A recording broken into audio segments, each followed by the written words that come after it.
The galactic network went silent overnight. Every channel, every frequency, every relay dead. The galaxy panicked. Empires fell quiet. And yet one voice still echoed through the void. It was human. They called it the Great Blackout. One moment, the galaxy's channels were buzzing with the voices of 1,000 worlds trade negotiations. Political squabbles, the endless hum of life, and the next, there was nothing. Not static, not distortion, just silence.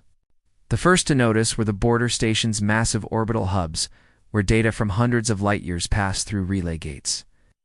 I was on one of those stations, posted in the communications core of Virax Station 7. A glorified human liaison officer surrounded by alien engineers who still didn't quite understand why I was there.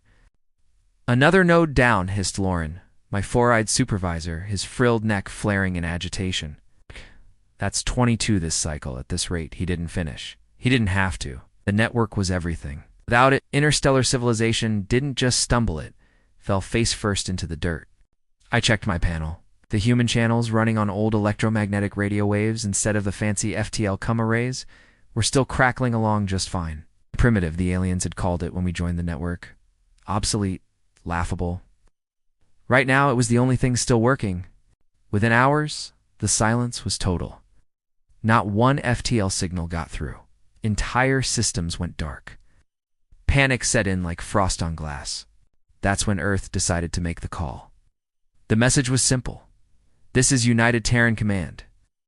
All friendly vessels and allied colonies switch to M-band protocols. Relay points active. You're not alone. We sent it out in every direction, every frequency. We dusted off antennas that hadn't been used in a century. The crazy thing, it worked. Within days, dozens of alien ships cut off from their governments were hailing us in clumsy, static-filled bursts. The Herians, the Lithri, even the warlike Brask species who couldn't stand each other were suddenly lining up for docking at human-run relay stations. Just to stay in touch. Theories spread fast. Some said it was sabotage, a rival empire crippling the network. Others whispered about an ancient AI waking up and shutting it all down. The truth was worse. A month into the blackout, a battered exploration craft limped into one of our relay points.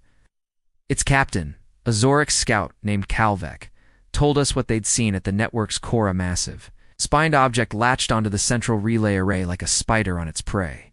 It wasn't mechanical, it was alive. It was eating the network. The creature, if you could call it, that moved faster than any ship. Every FTL signal was like a dinner bell, followed the pulses, devouring each relay, then jumping to the next. Our M waves? Too slow, too faint. We were invisible to it. Earth took the lead, not because we were the most powerful, but because we were the last ones who remembered how to live without the network. We taught aliens how to build signal towers from scrap, how to use line-of-sight lasers between ships, how to piggyback signals on merchant convoys.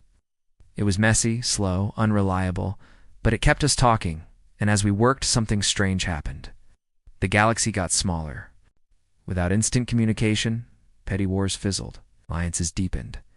Trade became personal again. Captains met face-to-face, instead of over sterile holoscreens.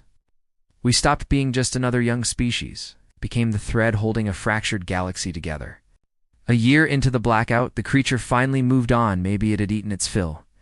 Maybe it had found tastier prey in another galaxy. We'll never know. Slowly, the FTL relays came back online. The network roared to life again, brighter and faster than before. But here's the thing. When the technicians offered to reconnect us fully, Earth said no, not entirely. We kept our M network alive, parallel to the new one, redundant, quiet, invisible. Because next time the stars stopped talking, we weren't going to be caught off guard. When the galaxy's voice was silenced, we whispered. When its heart stopped, we kept the pulse alive. They used to call our old ways primitive, but in the dark, they called it salvation. Tell me what's obsolete now.